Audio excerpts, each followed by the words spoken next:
தமிழ்நாடு அரசின் மாண்புமிகு முதலமைச்சர் அண்ணன் தளபதி அவர்களுடைய ஆணைக்கிணங்க தமிழ்நாடு அரசினுடைய துணை முதலமைச்சர் மாண்புமிகு அன்பு சகோதரர் உதயநிதியுடைய வழிகாட்டுதலோடும் பல்வேறு திட்டங்கள் இன்றைக்கு அரசின் சார்பில் செயல்படுத்தப்பட்டு வருகிறது. அந்த வகையில் திருமண உதவி திட்டம், சமூக நலத்துறையின் சார்பில் திருமண உதவி திட்டம் வழங்கப்பட்டு வருகிறது. அந்த வகையில் 10ஆம் வகுப்பு 12ஆம் வகுப்பு முடித்தவர்களுக்கு ரூபாய் 25,000 திருமணத்தின் போது, அதே போல் தாலிக்கு தங்கம் என்கிற வகையில் 1 பவுன் தங்கமும் வழங்கப்படுகிறது.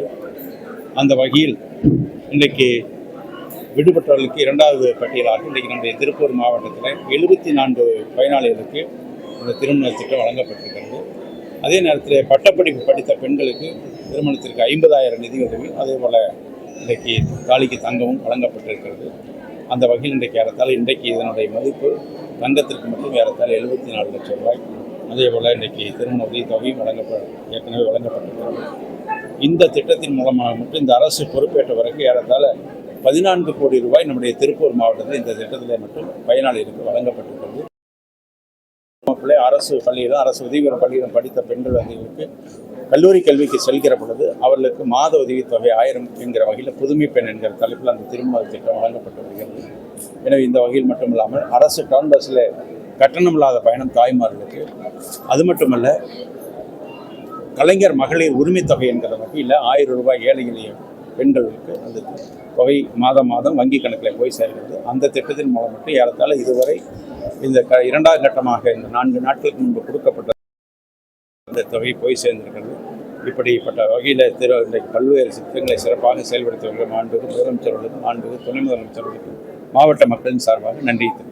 தாலிக்கு தங்கம் திட்டம், அந்த லேப்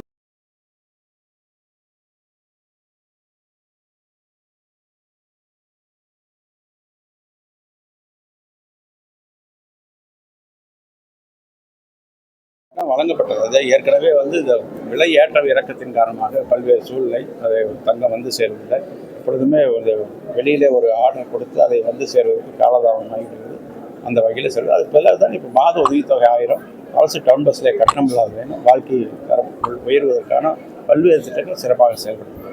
இது திருமணம் செய்வதற்கு மட்டும் பயன்படும். ஏன்னு சொன்னால் திருமண உதவி திட்டத்திற்கு துவக்கம் வைத்ததே நம்முடைய மாண்புமிகு முத்தமிழ் கலைஞர் அவர்கள் தான் ஆட்சியில் இருக்கும்போது 8ஆம் வகுப்பு வரை படித்தால் பெண்களுக்கு அந்த திருமண உதவித்தின் போது 5000 ரூபாய் வழங்கப்படுறது. காரணம், அப்பொழுதாவது அந்த ஏழை எளிய குடும்பத்தை சார்ந்த பெண் குழந்தைகளை படிக்க வைப்பார்கள் பெற்றோர்கள் என்பதற்காக தொலைநோக்கு பார்வையோடு கொண்டு வரப்பட்ட திட்டம். எனவே அதை போய் நிறுத்துவதற்கு ஒன்றும் இந்த அரசு முனைப்பு காட்டாது. அதே போல் லேப்டாப் அதே போல் இப்பொழுது உரிய நேரத்தில் அது வழங்கப்படுகிறது. ஏற்கனவே அதுக்கான ஒப்பந்த புள்ளிகள்லாம் போய் காலதாமதமாகிவிட்டது. இன்றைக்கி அந்த திட்டம் வழங்கப்படும். பக்கத்திலே ஒரு லைப்ரரி இருக்குது, பக்கத்திலே அப்படிங்கிறது தான் இந்த விவசாய சங்கம் பிரச்சாரம் தெரிவிக்கிறாங்க. கார்பரேஷன் பில்டிங் தான் அங்கே வேலை நடக்குது. கால்நடை மருத்துவமனை அதான் அந்த கால்நடையில் சித்தா ஹாஸ்பிட்டல்கிட்ட இப்போ கார்பரேஷனுக்கான அலுவலக இடம் கிடையாது. 2 ப்ராஜெக்ட் அது கவனத்துக்கு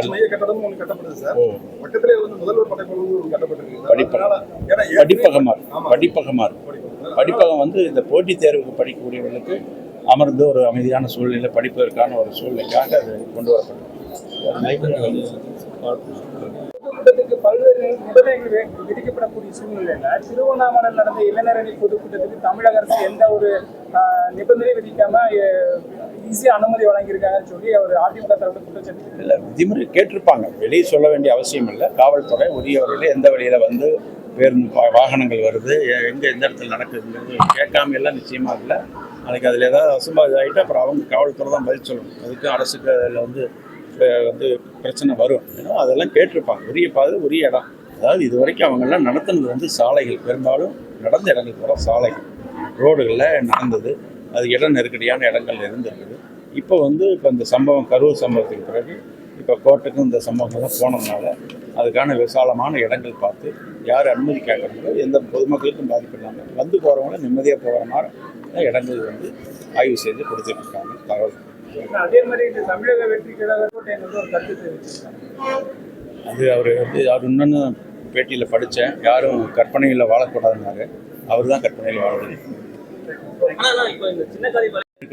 இந்த தீர்வுக்கு நீங்கள் பத்திரிகையாளர் என்ன ஐடியா சொல்கிறீங்களோ அதை செயல்படுத்துறதுக்கு மாநகராட்சி தயாராக இருக்குது. ஏன்னா இங்கே வந்து அல்லுன்னு ஒரு போராட்டம் நடக்குது, அங்கே கொட்டாதின்னு ஒரு போராட்டம், இடையில இதை எங்கே வைக்கல. எனவே அது நீதிமன்றம் அந்த இடத்துல கொட்டி ஆகணும்னு சொல்லி உத்தரவு, அதுவும் சென்னை உயர்நீதிமன்றத்தினுடைய தலைமை நீதிபதியுடைய தீர்ப்பு நேரத்துக்கு சொல்லப்பட்டிருக்கிறது. வேறு வழி இல்லை, கொண்டு போயிருக்காங்க. அதை முடிந்தளவு சுத்தம் பண்ணி அந்த சுகாதாரக்கேடு ஏற்படாத வகையில் கொட்டுவதற்கான நடவடிக்கை எடுத்திருக்கோன்னு சொன்னாங்க. விசாரிச்சிருக்கோம். இன்னும் மேலும் அங்கிருந்தோடைய நம்முடைய நகராட்சி துறையினுடைய இயக்குநர்கள் நேற்று வந்து ஆய்வு செஞ்சுட்டு போயிருக்காரு. அங்கே இருக்கக்கூடிய இன்னும் அதுக்கு மேல் இருக்கக்கூடிய செயலகத்திலும் தலைமைச் செயலாளத்தில் அமைச்சரிடத்துலாம் அதை பற்றி ஆலோசனை செய்வார். உரிய முடிவு மக்களுக்கு பாதிப்பில்லாத வகையில் எடுக்கிறதுக்கு நடக்கும்.